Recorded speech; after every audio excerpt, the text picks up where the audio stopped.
Arvin de la Cruz, a shy 16-year-old boy from Tondo, Manila, stepped onto the huge stage of Ireland's Got Talent like someone entering another world. The lights felt too bright, the audience too big, and his slippers too thin for such a grand place. His clothes were neat but old, the kind that clearly belonged to a boy who had learned to take care of what little he had. Even from far away, you could see the nervous tremble in his hands as he held the microphone. The judges looked at him with polite curiosity at first, but Simon Cowell leaned back slightly, studying the boy as if trying to guess what he would do. The audience murmured among themselves. A few people smiled kindly, others whispered doubts. Arvin had felt this before. Every time he sang on the streets of Tondo, people often underestimated him. But today felt different. Today he could not fail. He took a deep breath and introduced himself, his voice soft and shaky. He said he came from Tondo, a place where, as he put it, life is hard but dreams are free. He explained how he used to sing on jeepneys, outside small stores, anywhere he could earn a few coins to help his mother. As he spoke, his voice broke slightly, and the crowd immediately quieted. When the music started, the familiar gentle guitar of "Can't Help Falling in Love" filled the air. But Arvin didn't just sing, he transformed. His first note was warm, deep, and unexpectedly rich. The tone carried a resemblance to Elvis Presley that was uncanny, but still uniquely his. Simon Cowell's jaw lowered without him even realizing it, his eyes suddenly locked onto the boy with full attention. Alicia covered her mouth, visibly surprised, and murmurs rippled through the audience. Arvin's voice began to steady as he felt the room shift from doubt to awe. He closed his eyes and poured his soul into each line, remembering nights when he sang to distract himself from hunger, mornings when he performed for strangers hoping they would drop a few coins into his small box. His voice carried all the pain, all the hope, all the dreams he had carried since he was a child. By the second verse, people in the audience were already wiping tears. The judges leaned forward, fully drawn into the unexpected brilliance of this poor Filipino teenager. His hands stopped shaking. His posture straightened.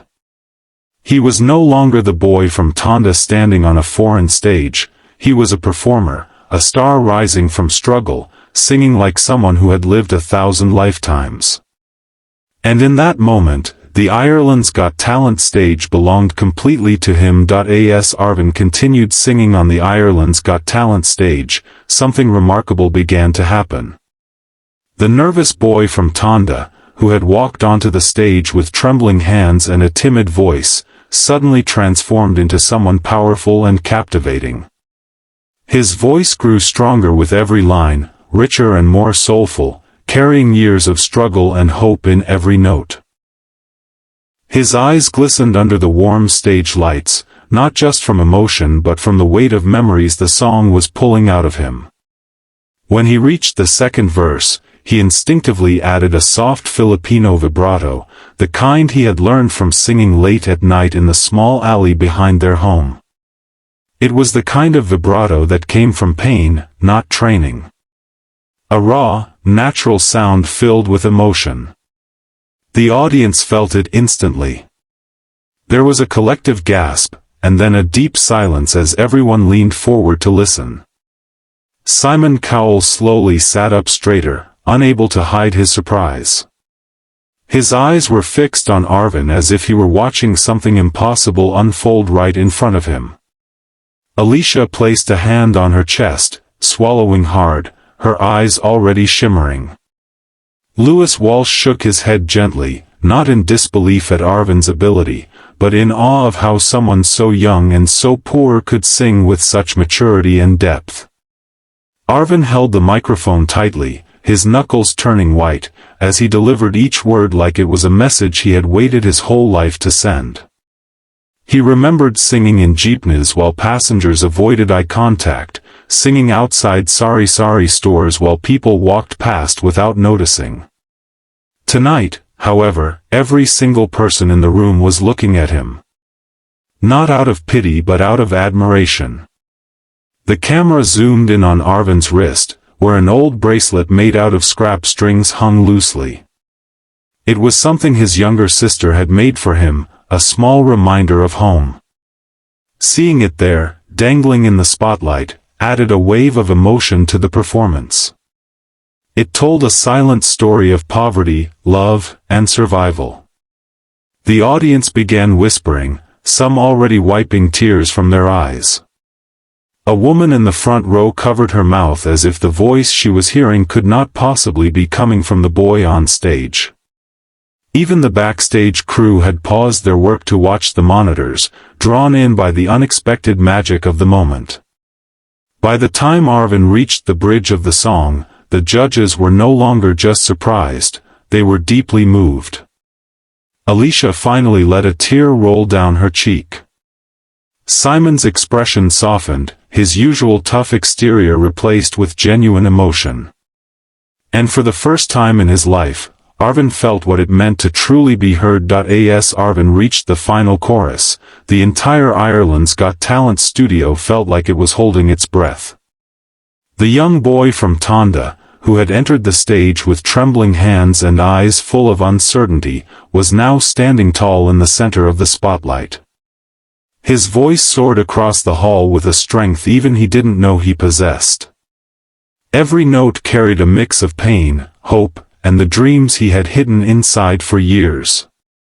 When he sang the last long note, his voice cracked slightly, not from weakness, but from pure emotion. It was the sound of someone who had carried too much for too long. The music faded, leaving a heavy silence behind. Arvin lowered the microphone slowly, his hands shaking again, but this time for a different reason. He didn't know if the silence meant failure, or victory. Then, as if a wave moved through the room, the audience suddenly erupted.